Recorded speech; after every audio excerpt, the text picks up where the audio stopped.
Hello and welcome back to the Not the Old Firm YouTube channel. My name is Ben Banks, back today with another exclusive interview ahead of the round of Europa League fixtures on Thursday. Motherwell travelling to Israel to take on Hapoel Beersheva.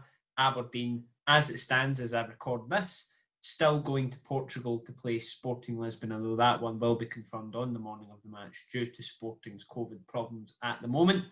Hope you do enjoy the content that will be coming out to cover these two games over the next couple of days. First of all, we're focusing on the game which should go ahead, all things going to plan.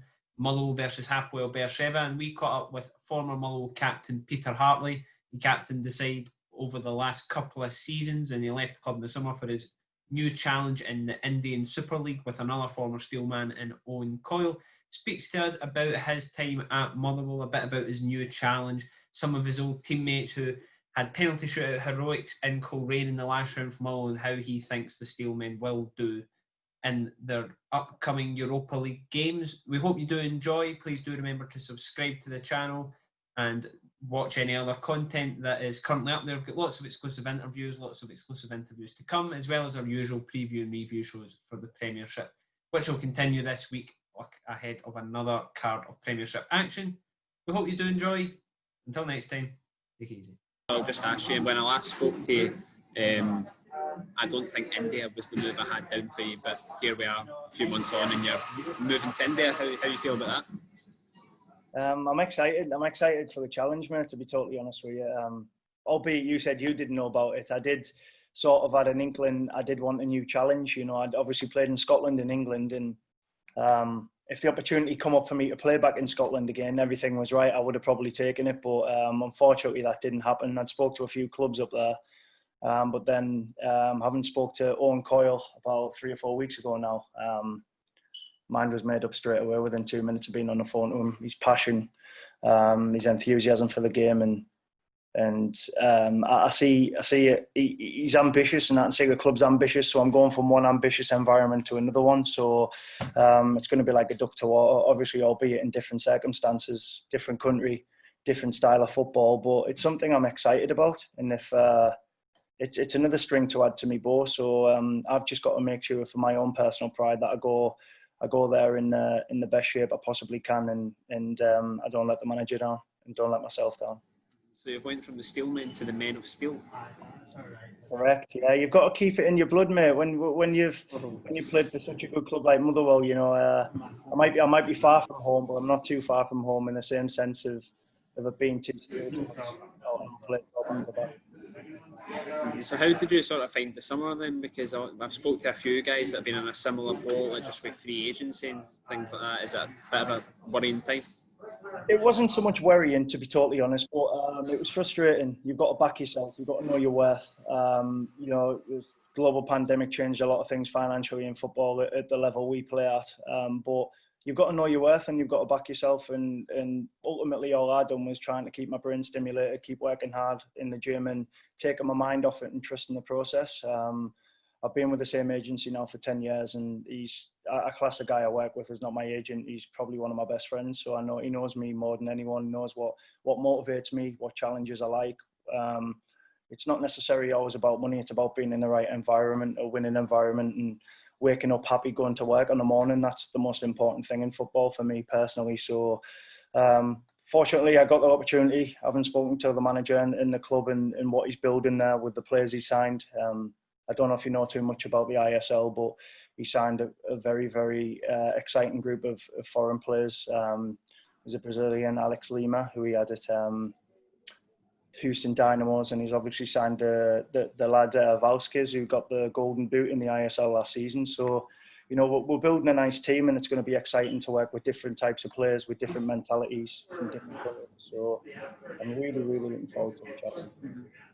Owen Coyle's a weird one because he's managed at the highest level, but the past few years probably haven't been kind to him. He seems to have sort of found his way a bit more in the ISL. Yeah, he's done really well at Chennai last season. You know, he took over, they weren't doing great, and he got them all the way into the final. It's a small season, so there's not much room for error. You know, you play a limited amount of games. I think it's 18 league games, so you know you've got to really hit the ground running. You've got to be prepared. You've got to be organised. And you know, the gaffer came in there last season at Chennai, and you could see, you know, positivity oozes throughout him. I haven't spoke to him on the phone. You know, he's such a positive, direct person, and I just like the way he sounds, and hopefully I'll enjoy working with him. I see myself as the same positive, upbeat, wanting to help people grow type of guy. So he's done a fantastic job at Chennai, and he's managed at the highest level, and it's another opportunity for me to go and play under a manager who can help me grow and improve as a person and a player. I'm assuming Carl McHugh is probably one you've spoke to, because I did an interview with David Robertson, who's at Real Kashmir, a few months ago, and he says it's the football side of things obviously different, but it's the lifestyle is just completely different. Yeah, I spoke to Carl a lot.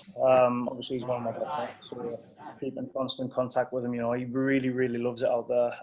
He said the standards extremely high with a lot of Spanish players in the league, very technical, not as physical as a Scottish Premier League, but Real Kashmir, I believe, are in the Indian Premier League, aren't they? So they're in a different type of organisation than the one me and Carl are going into. But yeah, Carl said about the lifestyle. He said it's something you've just got to be patient with. You know, ultimately, we're out there to do a job. We've got a job to do, and Carl, like myself, will want to bring success to ATK like they've done last season. Obviously, I want to bring success to Jamshedpur. So, you know, albeit he's one of my best friends off the field, you know, when it comes to being on the field, it's a whole different ballgame.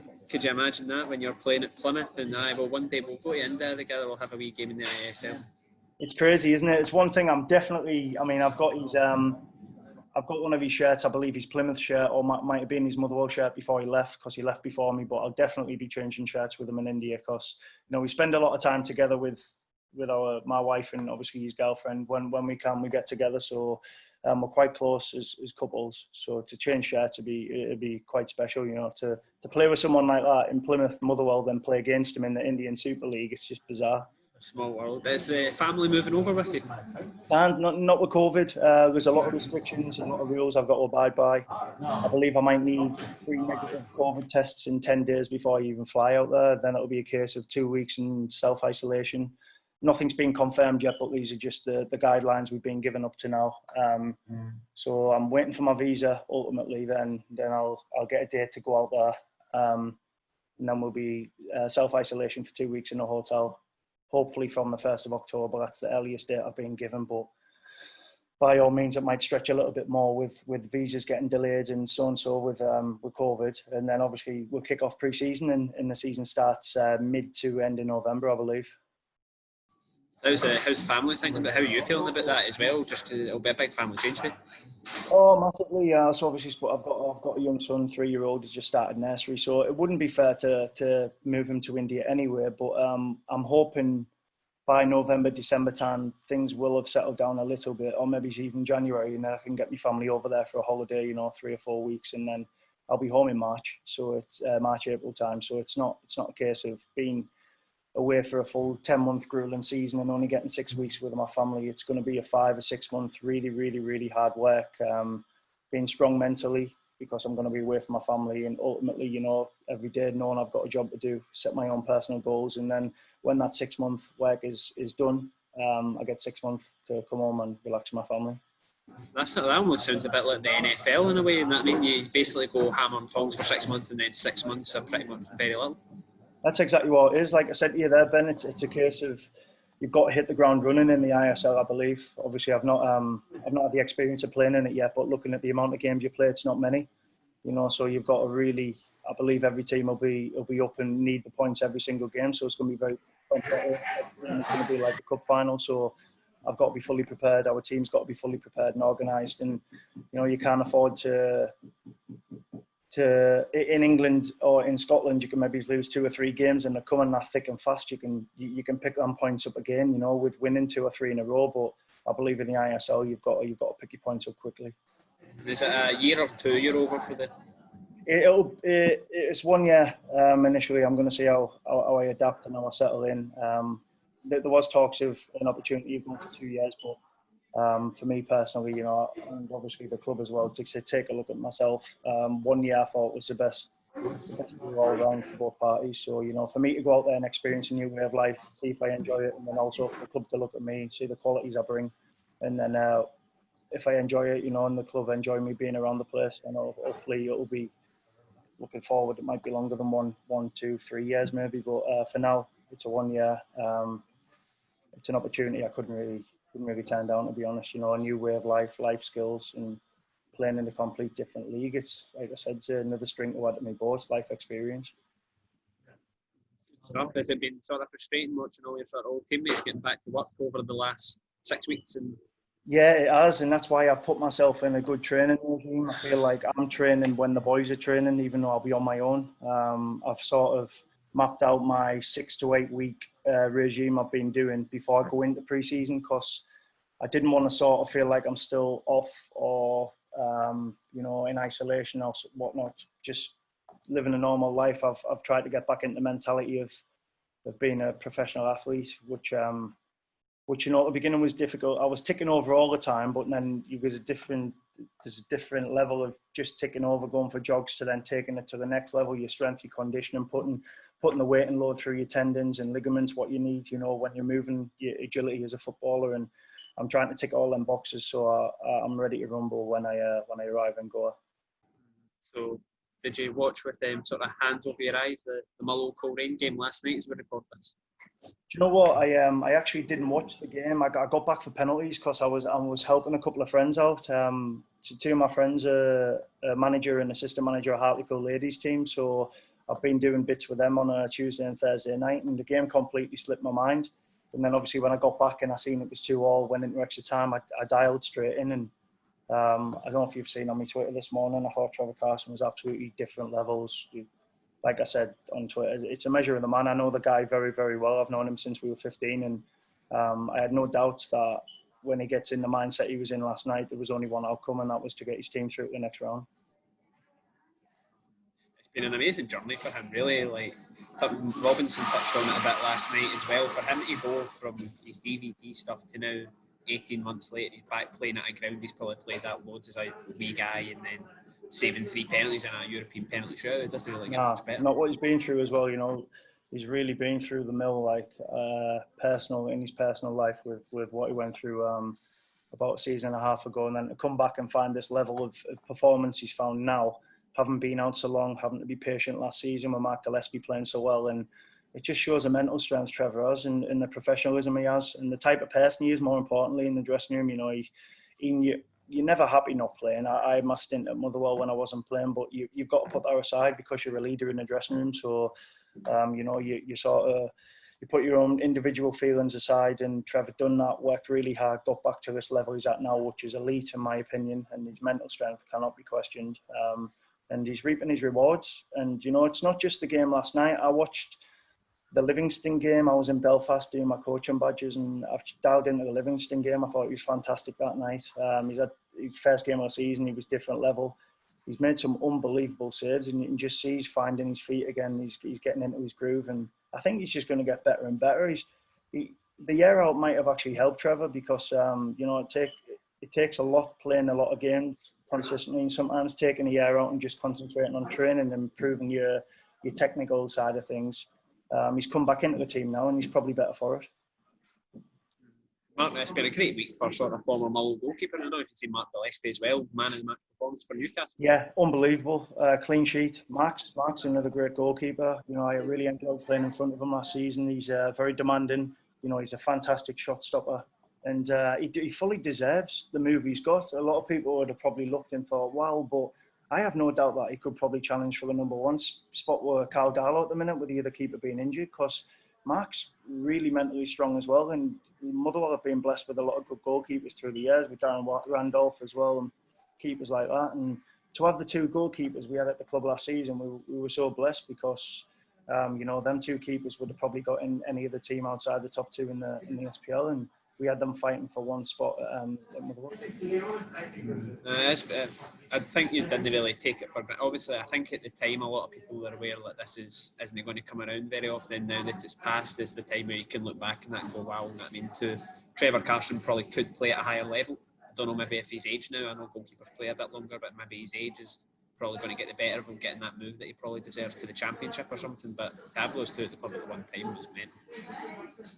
I don't believe Trevor's age is going to affect him. I think the only thing that's going to affect Trevor is his performance, and at the minute he's nailing it. So as a goalkeeper, you know yourself, you've seen it over the years, you can play till 39, 40-year-old, and Trevor's got longevity on his side. It's not like he's an outfield player that you probably get to 33, 34 and you start feeling you lose a yard. And Trevor's just getting better and better every day. And if he keeps concentrating on that, I have no doubt that he will get the championship and, you know, become Northern Ireland's #1 goalkeeper, challenge Billy Peacock for the #1 spot. And, you know, I just hope he gets everything he deserves, because he's had a lot of bad luck. Especially since I've known him at 15, 16 years, had a really lot of bad luck, and to be where he is now, he's a credit to himself. So I really do hope he goes to the next level again. I bet the boys were on cloud nine. What was the atmosphere like? Phenomenal. Within the group, I mean. Obviously, I see at half time, right? At half time in the game, you're thinking, right, easy days. And with all due respect to Coleraine, they played Glentoran a few weeks ago, and you sort of thought, Mullow, this looks like a lesser team than Glentoran were, because Glentoran came and sat in and made it really difficult first half. But you were thinking Mullow maybe should have been 3 or 4 up at half time, and then Coleraine came out second half, scored a penalty early on, and then that was it. Backs against the wall job, and then Bevis got sent off in the last minute. Yeah. See the advantage Coleraine have though, what Glentoran don't have is, I remember last year in pre-season, Kearney, the Coleraine manager, he just left St Mirren, and he watched us for a full week in Belfast doing our pre-season. He was speaking to our manager a lot, taking a lot of notes. So he'd obviously seen the way we worked outside of a match day situation, and he'd seen the intensity of our training, the fundamentals the manager wanted to install on us, because it was pre-season. We were doing a bit of team shape, and he didn't have the Coleraine job at the time, and no one was to know that we were going to be Motherwell were going to be coming up against them in the Europa League. But you know, he'd obviously seen behind the scenes the attention to detail the manager puts into every session, and it could have potentially benefited them last night. Luckily, it didn't. But you know, he had the advantage of seeing the way we work behind closed doors. But I remember him being there for a full solid week, and he was stood, and obviously the managers must be close with them both being from Northern Ireland, and he just come and watched our sessions harmlessly, took a few notes. With a keen eye, and he's a good manager, by the way. He's a very good manager. I believe, you know, if he'd got a little bit longer at St Mirren, I believe he will have got them to a better level or better standard in the league than what they were at.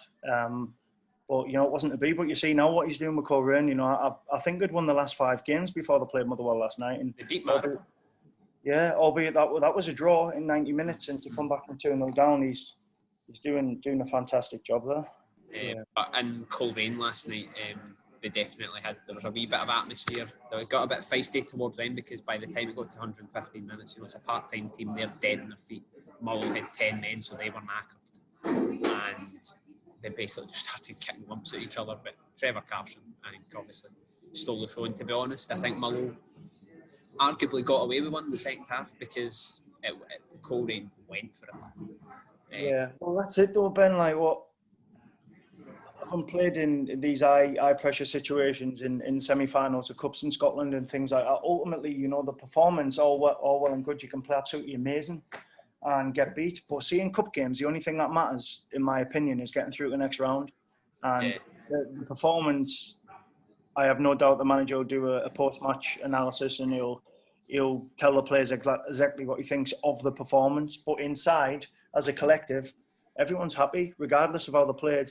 I was speaking to Big Declan last night about it. You know, it's the only thing that matters in Europe, in the Scottish Cup games, is getting through, winning the game, getting through to the next round by any means necessary. And if you have that mentality, you know, it breeds success, it breeds confidence. And then you go into the league games, and before you know it, you're grinding games out 1-0, 2-0, and then you start playing your football.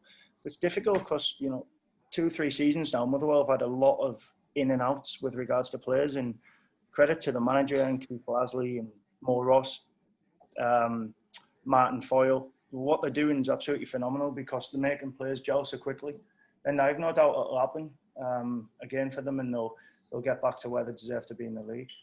Well, that's what Stephen Robinson came in, and I think obviously a few folk were like, well, how do you view that second half performance? Basically, at the end of the day, we came here to come through to the next round. We're through to the next round. It doesn't matter if we're 4-0 up and get paid back to 4 each. We still went through in penalties. It's a big, and I mean, it's a proper away game next week to, who is it, Halfwell, Beersheba? Yes. Where is that? Is that Israel? it's in Israel, but there are talks that it could be played elsewhere. It might not be in Beersheba, just because of their situation. By the time this is out and people are watching this now, obviously people will know it'll probably be out quite close to game day.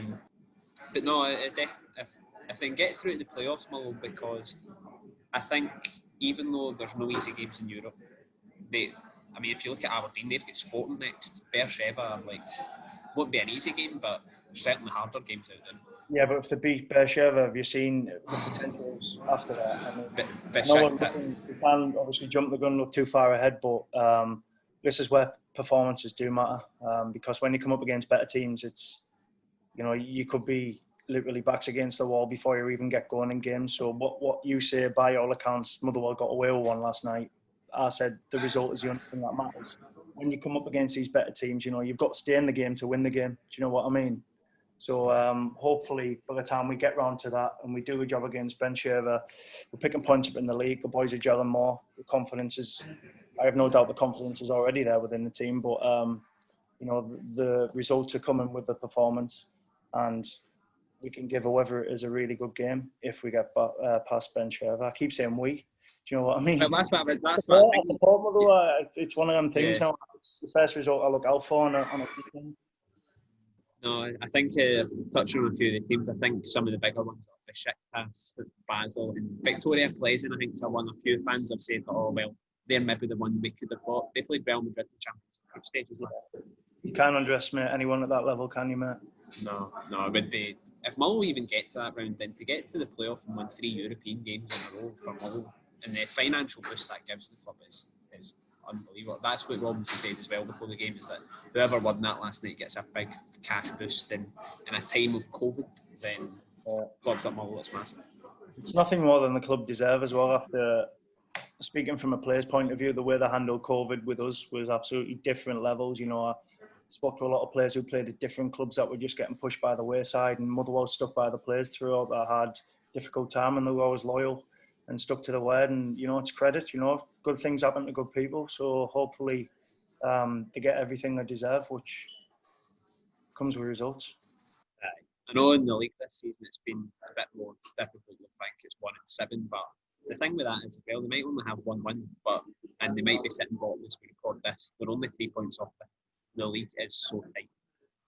Yeah, it's a little bit false at the moment. It's always false at the beginning of the season anyway. The two wins away from probably being in the top 6, if I'm not correct.